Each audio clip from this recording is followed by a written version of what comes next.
नमस्कार विद्यार्थी मित्रांनो, स्वागत आहे तुमचं चालू घडामोडीवाला चॅनलमध्ये. मित्रांनो, पोलीस भरती, सर्व सेवा, एमपीएससी तसेच इतर सर्व स्पर्धा परीक्षांसाठी उपयुक्त असणाऱ्या चालू घडामोडी तुम्हाला मिळाल्या आहे पीडीएफ स्वरूपात अगदी मोफत आणि क्विज म्हणजे सराव रचनेच्या स्वरूपात सुद्धा आपल्या टेलिग्राम चॅनलवर. त्यासाठी चालू घडामोडीवाला टेलिग्राम चॅनल जॉईन करा. सोबतच फेसबुक आणि इंस्टाग्रामलाही आपण चालू घडामोडीचे अपडेट देत असतो. तर कमी वेळात जास्त अभ्यास करण्यासाठी चालू घडामोडीवरच्या चारही प्लॅटफॉर्म सोबत जोडले जा. सुरुवात करूया आजच्या व्हिडिओला. प्रश्न क्रमांक 1. रोमानियातील कार्पोवा शहराने कोणत्या भारतीय बांधकाम कामगाराला मानद नागरिकत्व देऊन सन्मानित केलं आहे? आणि या प्रश्नाचं उत्तर आहे बिपिन कुमार यादव किंवा विपिन कुमार यादव असं सुद्धा आपण हे नाव आहे. तर बिपिन कुमार यादव यांचा जागतिक गौरव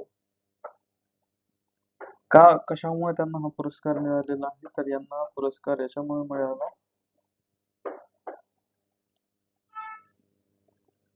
जानेवारी महिन्यात रोमानियातील एका गोठलेल्या तलावात पडलेल्या 5 वर्षाच्या चिमुरडीचा 30 मिनिटे पाण्याच्या कडाक्याच्या थंडीत राहून जीव वाचवला त्यांनी होता. म्हणजे त्यांनी जीव वाचवलेला होता.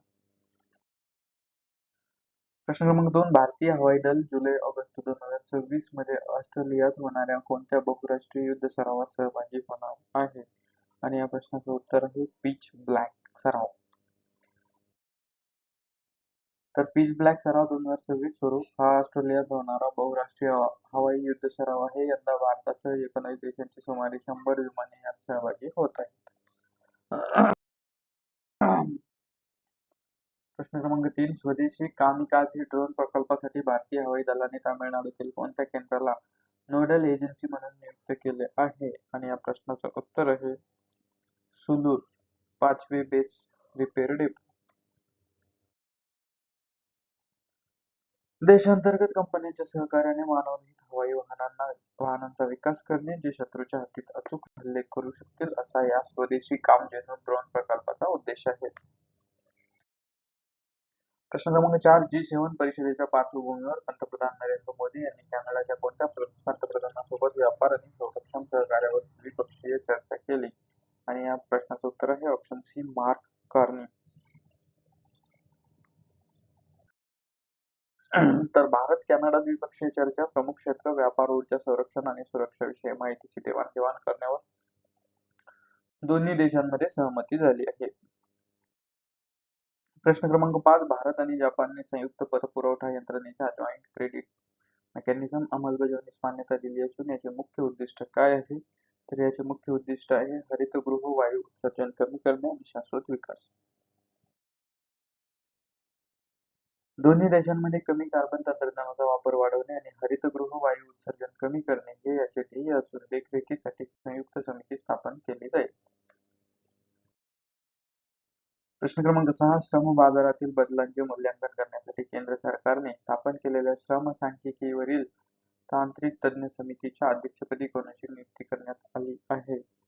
आणि या प्रश्नाचं उत्तर आहे प्राध्यापक अलक एम शर्मा, ऑप्शन सी. श्रम सांख्यिकी तांत्रिक समिती अध्यक्ष अर्थशास्त्राचे प्राध्यापक आणि मानवी विकास संस्थेचे संचालक प्राध्यापक अलक एन शर्मा यांची नियुक्ती ही समिती आंतरराष्ट्रीय मानकानुसार देशातील श्रम आकडेवारी तयार करेल. प्रश्न क्रमांक 7. संरक्षण संशोधन आणि विकास संस्थेने DRDOने नुकतीच लांब पल्ल्याच्या लँड अटॅक क्रूज क्षेपणास्त्राची LACM यशस्वी चाचणी कोठे घेतली? आणि या प्रश्नाचं उत्तर आहे चांदीपूर, ओडिसा, ऑप्शन बी. तर DRDO क्षेपणास्त्र चाचणी महत्व. भारताच्या स्वदेशी संरक्षण क्षमतेत वाढ करत DRDOने ओडिसामध्ये लांब पल्ल्याच्या लँड अटॅक क्रूज क्षेपणास्त्राची यशस्वी चाचणी पूर्ण केली. प्रश्न क्रमांक 8. प्रसिद्ध टाइम मासिकाच्या जगातील प्रभावशाली व्यक्तीच्या यादीत स्थान मिळवणारी एकमेव भारतीय खेळाडू कोण ठरली आहे? तर या प्रश्नाचं उत्तर आहे Smriti Mandhana, option C. Time मासिक जागतिक यादी गौरव. भारतीय महिला क्रिकेट संघाची स्टार फलंदाज स्मृती मानधना ही या जागतिक प्रभावशाली यादीत स्थान मिळवणारी एकमेव भारतीय ठरली आहे. प्रश्न क्रमांक 9. विविध प्रादेशिक भाषांमध्ये खरेदी प्रक्रिया सुलभ करण्यासाठी सरकारी ई-मार्केटप्लेसने कोणत्या भाषा तंत्रज्ञान प्लॅटफॉर्म सोबत सामंजस्य करार केला आहे? आणि या प्रश्नाचं उत्तर आहे ऑप्शन बी, भाषिणी. भाषिणी या AI आधारित भाषा तंत्रज्ञानाचा वापर करून सरकारी खरेदी प्रक्रिया स्थानिक भाषांमध्ये सुलभ आणि पारदर्शक करणे. प्रश्न क्रमांक 10. भांडवली बाजार नियामक सेबीने ETF साठी ट्रेडिंग फ्रेमवर्क सुधारित करून फिक्स्ड 20% ब्रँड ऐवजी कोणता प्राइस ब्रँड लागू केला आहे? तर option B 10 to 20% dynamic price brand. सेबीची नवीन ETF नियमामध्ये बदल एक्सचेंज ट्रेडेड फंड्स मधील चढ-उतार नियंत्रित करण्यासाठी आता स्थिर 20% ऐवजी 10% ते 20% पर्यंतचा डायनॅमिक प्राइस ब्रँड लागू असेल. प्रश्न क्रमांक 11. नुकतेच झारखंड राज्यातील भोया, कुचाई, सिल्क साडी आणि केसरिया कलाकंद यासह एकूण किती पारंपरिक उत्पादनांना GI टॅग मिळाला आहे? तर या प्रश्नाचं उत्तर आहे 11 उत्पादनांना, ऑप्शन डी.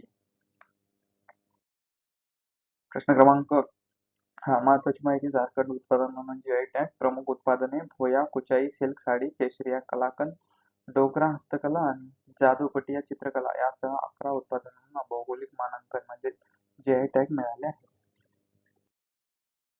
प्रश्न क्रमांक 12. खालीलपैकी कोणत्या राज्य सरकारने महिला आणि तृतीयपंथीयांसाठी प्रियदर्शिनी मोफत बस प्रवास योजना सुरू केले आहे? आणि या प्रश्नाचं उत्तर आहे ऑप्शन बी, केरळ.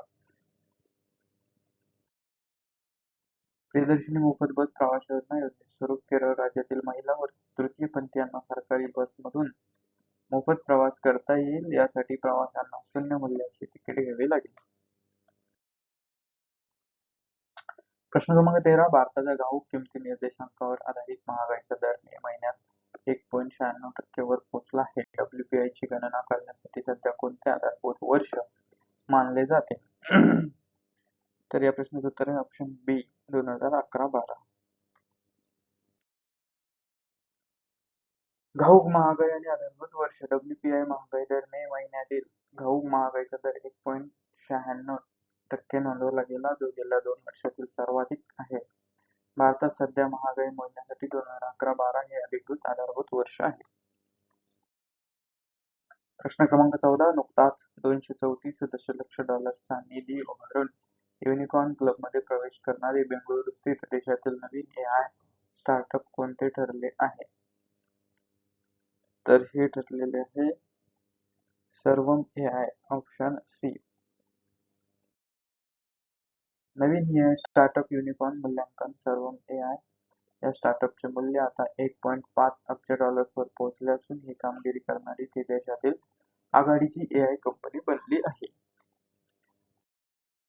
प्रश्न क्रमांक 15. भारत आणि ब्रिटन यांच्यातील बहुप्रतीक्षित मुक्त व्यापार करार FTA 15 जुलै 2026 पासून लागू होणार आहे. ब्रिटनचे सध्याचे विद्यमान पंतप्रधान कोण आहे ज्यांनी हा करार केलेला आहे? तर हा कियर स्टारमर यांनी हा करार केलेला आहे. तर बघा, भारत ब्रिटन FTA करार ऐतिहासिक करार. भारत आणि ब्रिटन दरम्यानचा मुक्त व्यापार करार 15 जुलै 2026 पासून लागू होईल. नुकतीच पंतप्रधान मोदी आणि ब्रिटनचे पंतप्रधान कियर स्टारमर यांच्यात यावर द्विपक्षीय बैठक झाली.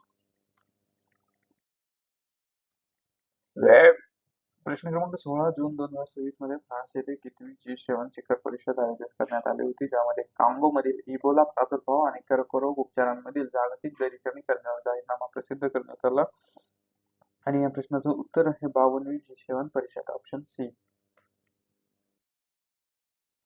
52वी G7 शिखर परिषद फ्रान्स आरोग्य संकल्प या परिषदेच्या अधिकृत जाहीरनाम्यात प्रामुख्याने 2 मोठे निर्णय घेण्यात आले. कांगोमधील इबोला प्रादुर्भावाचा संयुक्त सामना करणे आणि 2 कर्करोग उपचारांमधील जागतिक दरी कमी करणे.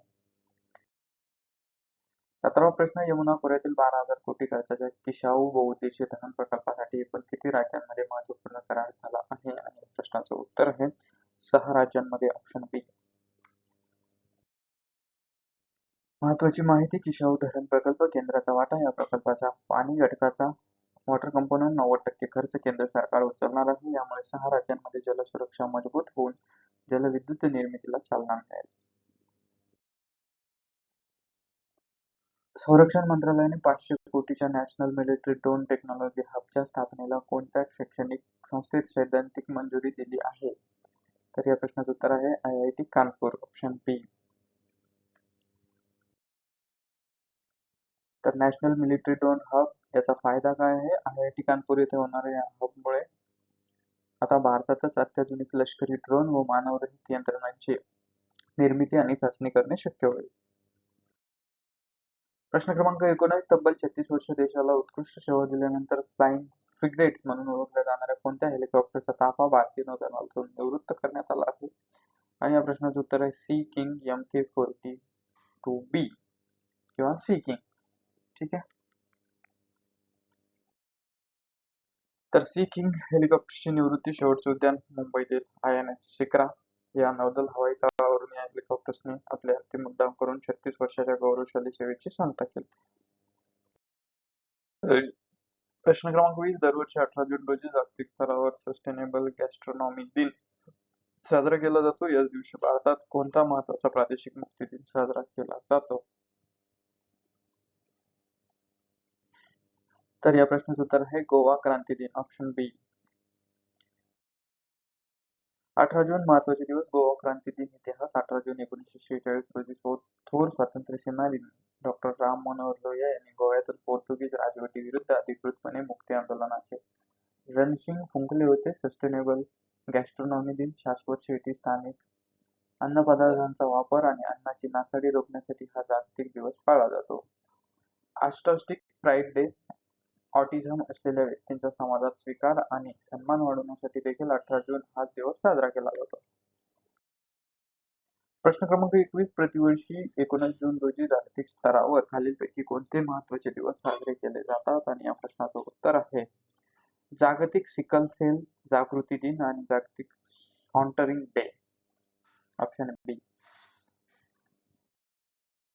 तर 19 जून महत्वाचे दिवस बघा. आजच्या दिवसाचे जागतिक सिकल सेल जागृती दिन, world sickle cell awareness day. हा सिकल सेल या अनुवंशिक आजाराविषयी जागरूकता जगभरात जागरूकता निर्माण करण्यासाठी पाळला जातो. जागतिक सॉन्टरिंग डे. धावपळीच्या आयुष्यातून थोडा वेळ काढून निसर्गाच्या सानिध्यात आरामदायी व शांत चालण्याचा आनंद घेण्यासाठी आणि मानसिक शांतता जपण्यासाठी हा दिवस साजरा केला जातो. तर मित्रांनो, हे होते आजच्या आणि कालच्या म्हणजे 18 आणि 19 जूनच्या संदर्भातले महत्वाच्या चालू घडामोडी. आजचा व्हिडिओ तुम्हाला कसा वाटला ते कमेंटमध्ये नक्की कळवा. काही दिवस टेलिग्रामवर बंदी घातलेली आहे, त्यामुळं आपले क्विज त्या ठिकाणी तुम्हाला मिळणार नाही. तर टेलिग्राम जसंही चालू होईल त्या ठिकाणी तुम्हाला क्विज आणि PDF, पण तोपर्यंत तुम्ही फेसबुक आणि इंस्टाग्रामवर PDF आपल्या बघू शकता रील स्वरूपात. तर व्हिडिओ शेवटपर्यंत बघितल्याबद्दल मनपूर्वक धन्यवाद. भेटूया उद्याच्या व्हिडिओ. Thank you so much.